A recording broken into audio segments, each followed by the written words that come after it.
मुज़ाकरात का सबसे बड़ा मुखालिफ मैं हूँ, मैं रोड़े अटकाऊंगा। वजीर दिफा ख्वाजा आसिफ की ABN न्यूज के प्रोग्राम सवाल से आगे में गुफ्तगू। कहा बानी PTI को बनी गाला शिफ्ट करने वाले सारे ड्रामे हैं। मोहसिन नकवी ने बानी PTI को कोई ऑफर नहीं की। अगर बुशरा बीबी एस्टेब्लिशमेंट के साथ डायरेक्ट बात कर रही हैं तो मुज़ाकरात का फायदा नहीं, इन मुज़ाकरात को खत्म कर दें। बानी PTI ने अपनी ट्वीट में हमें गालियां भी दी। इस किस्म की बातें करने से क्या मुज़ाकरात कामयाब हो सकते हैं? बानी तहरीके इंसाफ नाकाबिले एतबार, क्या पता कल क्या बात कर दें। हुकूमत में फौज का भी अहम किरदार है, हमें फौज की जहां जरूरत पड़ती है उनकी मदद लेते हैं। मुज़ाकराती कमेटी की बानी PTI से मुलाकात होनी चाहिए थी। बानी PTI कहते थे मैं बेइख्तियार वजीर आजम था। बानी PTI को शुरू में ही इख्तियार छोड़ देना चाहिए था। अब सारा मलबा जनरल बाजवा और फैज हमीद पर डाल रहे हैं। डोनाल्ड ट्रंप को बिल्कुल ताकतवर इंसान समझता हूँ।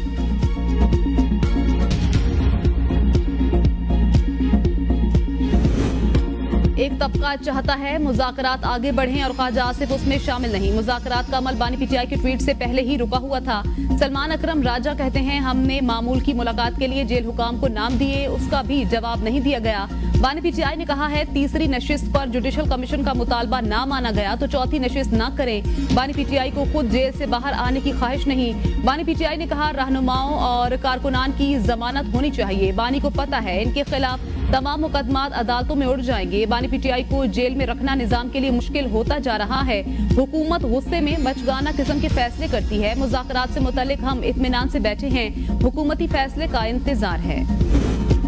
बानी PTI 26 नवंबर तक बांग्लादेश मॉडल पर काम कर रहे थे। राना सनाउल्लाह कहते हैं पीपल्स पार्टी नून लीग के मिसाक जमहूरियत करने पर तीसरी कुव्वत को लाया गया, जिसका एक ही नारा था किसी के साथ बात नहीं करूंगा, समझौता हो या ना हो मुज़ाकरात तो होने चाहिए।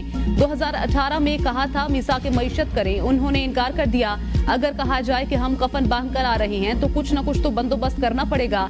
अगर बच्चे माँ के गले में रस्सी डालकर घसीटेंगे तो माँ कुछ तो करेगी। PTI ने अब तक लापता कारकुनान का डेटा हमें नहीं दिया। हुकूमत और अपोजिशन के दरमियान डायलॉग पार्लिमानी जमहूरी निजाम की जरूरत है।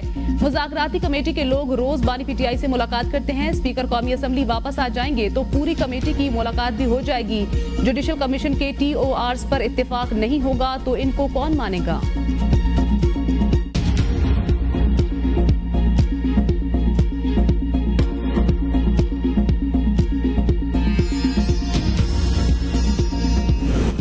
हुकूमत अपनी बात से मुकर रही है। अपोजिशन लीडर कौमी असम्बली उमर अयूब कहते हैं अगर हुकूमत वाकई इख्तियार रखती है तो बानी PTI से मुलाकात करवाएं। हमें बताया गया कि मुलाकात करवाना जेल मैनुअल में शामिल नहीं। मुज़ाकरात से मुतल्लिक 3 मुतालबात हैं। 9 मई 26 मई का जुडिशल कमीशन और कारकुनान की रिहाई मुतालबात में शामिल हैं।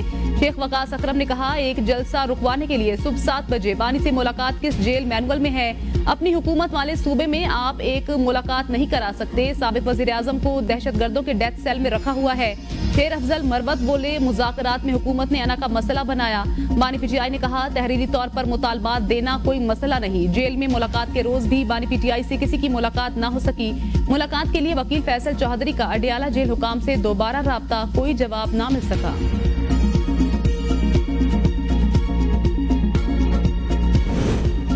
सिर्फ जानवरों का ही नहीं कई सियासी जमातों को जो बीमारियां हैं उसका भी इलाज करेंगे। वजीर आला मरियम नवाज का पाकपतन में तकरीब से खिताब। कहा जानवरों की तरह इंसानों में भी मुंह खर की बीमारी होती है। वो पांव उठाते हैं तो मुल्क की तबाही होती है, मुंह खुलता है तो गालियां निकलती हैं। PTI ने अपने दौरे हुकूमत में कोई तरक्याती प्रोजेक्ट शुरू नहीं किया। साबिक हुकूमत ने 4 साल में आपके लिए क्या किया? इन्होंने कोई नया अस्पताल, स्कूल या कॉलेज नहीं बनाया। कहते थे सड़क बनाने से तरक्की नहीं आती। ऐसे लोगों की अकल पर मातम करने को दिल करता है। सड़क नहीं होगी तो तरक्की कहां से आएगी? खेत से मार्केट तक अजनास कैसे मुंतकिल होंगी? नवाज शरीफ दौर के बाद अब मईशत के हवाले से एक बार फिर अच्छी खबरें आना शुरू हो गई हैं। आज नवाज शरीफ की बेटी की हुकूमत में आवाम को तरक्याती स्कीमों का समर मिल रहा है। पंजाब में आटे और रोटी की कीमत बढ़ने नहीं दी। पाकिस्तान में महंगाई कम हुई। स्टॉक मार्केट ने 76 साल का रिकॉर्ड तोड़ दिया। वजीर आला ने पाकिस्तान की तारीख के पहले लाइफ स्टॉक कार्ड का इजरा कर दिया। वजीर आला खैबर पख्तूनख्वा अली अमीन गंडापुर ने मुल्क में नए मंसूबों के कयाम का मुतालबा कर दिया। पेशावर में तकरीब से खिताब में कहा पाकिस्तान के कयाम के वक्त 4 सूबे थे, आज भी 4 सूबे हैं। बादशाहत के माइंड सेट वाले इख्तियारात बांटना नहीं चाहते। अगर इंतजामी यूनिट्स बनाए जाएं तो 90% मसाइल हल हो जाएंगे। निजाम ने सबको खौफ में डाला हुआ है। आगे बढ़ने के लिए खौफ का बुत तोड़ना होगा। मैं गलत काम नहीं कर रहा तो डर क्यों रहा हूँ और इदारे डरा क्यों रहे हैं? क्या इदारे इसलिए बनाए गए हैं कि हमें डराएं और काम ना करने दें? नैब रिपोर्ट देता है 700 अरब की करप्शन हो रही है, तो नैब अरबों रुपए क्यों ले रहा है? क्या नैब सिर्फ ब्लैकमेलिंग के लिए बिठाया हुआ है? एंटी करप्शन वाले कहते हैं सूबा ठीक नहीं हो रहा, करप्शन है तो एंटी करप्शन वाले किस काम की तनख्वाहें ले रहे हैं? रूल्स के चक्कर में अफसर अपना काम नहीं कर पा रहे, ऐसे कवानीन ला रहे हैं कि काम की खुली फजा हो, अभी काम शुरू नहीं किया होता। हुकूमत से मुज़ाकरात एक तरफ, पीटीआई रहनुमाओं ने आपस में ही लफ्जी जंग शुरू कर ली। सलमान अकरम राजा और शेर अफजल मरवत के एक दूसरे पर तनकीद के निश्तर। सलमान अकरम राजा ने कहा शेर अफजल मरवत रोज कोई बयान देते हैं जिसका पार्टी बयानी और सोच से ताल्लुक नहीं होता।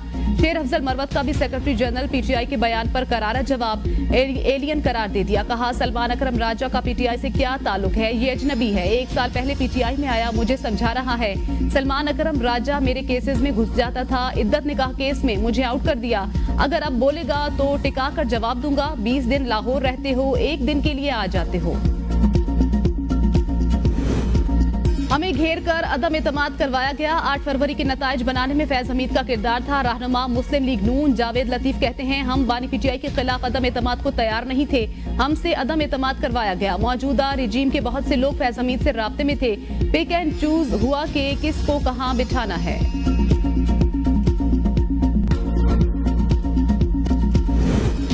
मिलिट्री कोर्ट्स केस की समाअत में भारतीय जासूस कुलभूषण के केस का तस्करा। जस्टिस मोहम्मद अली मजहर ने कहा सुप्रीम कोर्ट ने मरकजी फैसले में आर्मी एक्ट की शिक 2D को कलअदम करार दिया। इस शिक को कलअदम करार देने से मजमूई असर क्या होगा? क्या आप कुलभूषण जैसे मुल्क दुश्मन जासूस का केस मिलिट्री कोर्ट्स में चल सकता है? ख्वाजा हारिस ने जवाब दिया सुप्रीम कोर्ट के फैसले से मुल्क दुश्मन जासूस का केस मिलिट्री कोर्ट्स में नहीं चल सकता।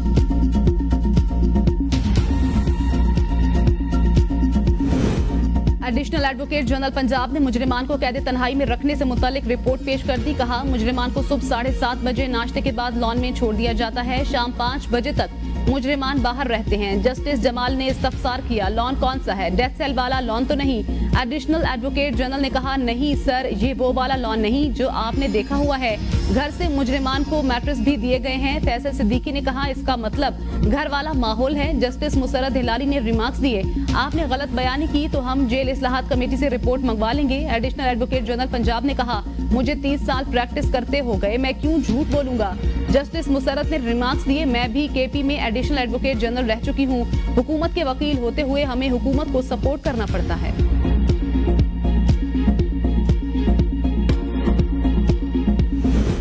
वफाकी वजीर बराए तवानाई अवैस लगारी ने भाषा डैम की अफादियत पर सवाल उठा दिया। कहा भाषा डैम की वजह से बिजली 5 रुपए यूनिट महंगी हो जाएगी।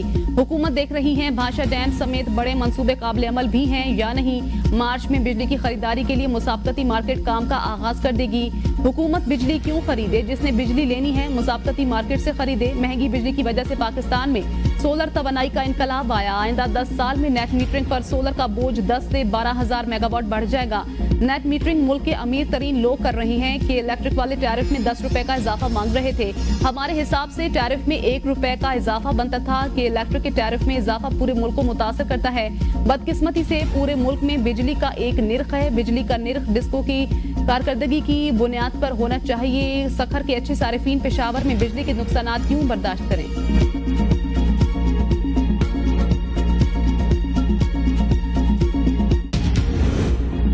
हाउस बिल्डिंग फाइनेंस कारपोरेशन की निजकारी जल्द। रोजवेल्ट की जब भी निजकारी होगी शफाफ होगी। सेक्रेटरी वजारत निजकारी की कायमा कमेटी में ब्रीफिंग। कहा HBFC की निजकारी की मंजूरी के बाद खरीदार को कीमत के ताजुन का कहा जाएगा। कमेटी रुकन ख्वाजा शिराज ने कहा निजकारी में सिर्फ एक ही बोली दहिंदा क्यों रह जाता है? क्या हुकूमत निजकारी में संजीदा है या सिर्फ सब नुमाइशी हो रहा है?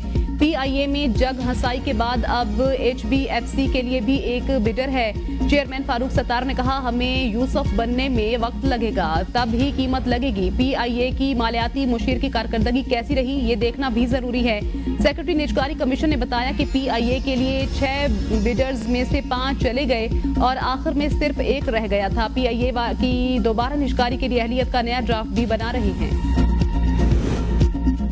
लोगों का छोटी अदालतों से एतमाद उठ चुका है। चेयरमैन पीटीआई बैरिस्टर गौहर की एबीएन न्यूज से गुफ्तगू। कहा, आइन के मुताबिक फैसला हुआ तो बानी अलकादिर ट्रस्ट में बरी हो जाएंगे। बानी पीटीआई ने अलकादिर ट्रस्ट में कोई फायदा नहीं लिया। बानी पीटीआई ने इदारा कायम किया, वो इस इदारे के ट्रस्टी हैं, मालिक नहीं। तहरीरी तौर पर जो मुतालबात हम देंगे उसमें तमाम सियासी असीरान शामिल होंगे। हम कोई डील नहीं कर रहे, कानून के मुताबिक आगे बढ़ रहे हैं। आने वाले मुज़ाकराती दौर में हुकूमत संजीदा होगी क्योंकि कमेटी में मुनासिब लोग बैठे हैं।